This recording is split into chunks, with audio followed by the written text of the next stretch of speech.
how much extra weight is placed on a student from a target school compared to a non-target? I have no idea. Yeah, no, that's a really that's a common question that I get.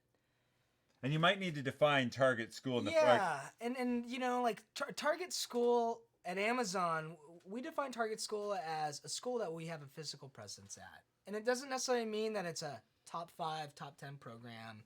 It there's several factors. Number one, the addressable market. So, you know, we started this conversation talking about frugality, our trip to New York, but we have cost in mind, right? And so we want to make sure if we go to a school, like what's the addressable market? We also look at what has been our return. Do the students that we make offers to, do they want to come back? Or excuse me, do they want to work in Seattle? Do they want to work at Amazon? We obviously look at school rankings. That's a factor, but not the factor. So I want to dispel a myth that target schools are all about pedigree, and I have to go to Carnegie Mellon was mentioned. Carnegie Mellon is a target school, but Damn straight. but for So is Purdue. but so is Purdue, and both with heavy influence from Ethan, because when we went to Carnegie Mellon, we started recruiting not only CS majors, but we started looking at other ancillary like CS majors within the school. And so when Ethan and I would go on campus, we went from getting 40 people to come to our talks to hundreds of people coming to our talks, because we would draw from the master's program, we would computer engineering, electrical engineering, and so the extra Chat, weight. feel free to shout out your schools. Yeah, I want to exactly. know where you're actually from. So it's totally good. UT Austin's a great school. We do that. we Boiler Up, absolutely. Purdue Pete. I know we've got, Purdue Pete. I know we have some Waterloo folks here. Yep. Um, So and you know, like Michigan is a school. So Berkeley, obviously. So extra weight. the School of the Basement, that's a good school. A friend of mine who's been very successful, he's a director now at Comcast, just got relocated to Sky TV in London. He said he went to ANU, which is absolutely no university. Luxembourg, I assume, Uni of Lux, that's awesome. Yep. The Ohio State, always kills me that they have the in there. Yep. Fresh Pot of Coffee, absolutely no university. That's totally good. The School of the Streets. So Elite Hephaestus runs a startup here in Seattle. I think he's got about a dozen employees. School of Hard Knocks. That's not true. Duke of Thought's a liar. He may have also gone to the School of Hard Knocks, but I know because we reviewed him on Devin's stream that he's out of Boston. I think it's Worcester there. Yep. Right.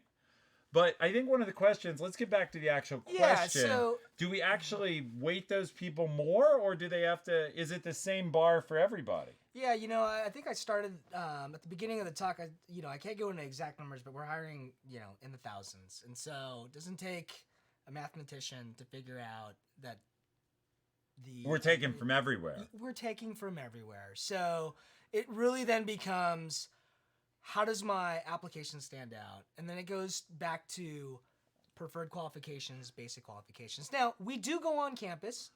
We don't go to hundreds of universities, but we go to dozens of universities. And so how do we prioritize? Like, that's what I'm talking about. Like, addressable market, and where we've had success in the past. So, you know, I think one of the things that Amazon prides itself on is that we're a meritocracy, and we're not hyper focused on pedigree. And so, if you go to an Ivy, I think that's great. If you go to a state school, I went to a state school.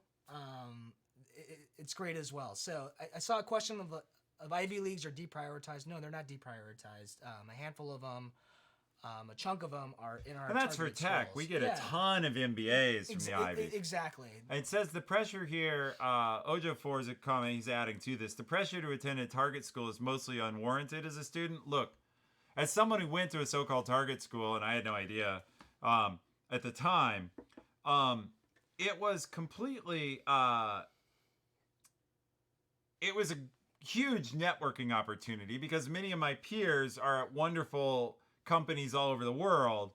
And so I won't tell you, no one would tell you that a target school, the name means nothing. Right. I have a good friend, who went to Harvard, and like Harvard is the golden name in education. And ironically, she's made a career while having a degree in archaeology, which is kind of apropos of nothing. But the Harvard name is a powerful name, and having gone there means something. That said, how many universities did we bring in? And we're going to talk about people not from any university in a second. But how many universities did we hire somebody from last year? In the hundreds. Yeah, probably. I knew it was 170 at some point. I'm sure it's probably more than that now. So if you're smart and work hard, Devin and I tell you guys this all the time. If you're smart and work hard, you can get a job anywhere. And what university we went to doesn't matter nearly as much as what did you learn and what can you demonstrate. And in fact, all of you who went to or who are going to smaller schools, or for that matter went to no school at all, should love the automated assessment approach, because it's about what can you do and what can you show, not where are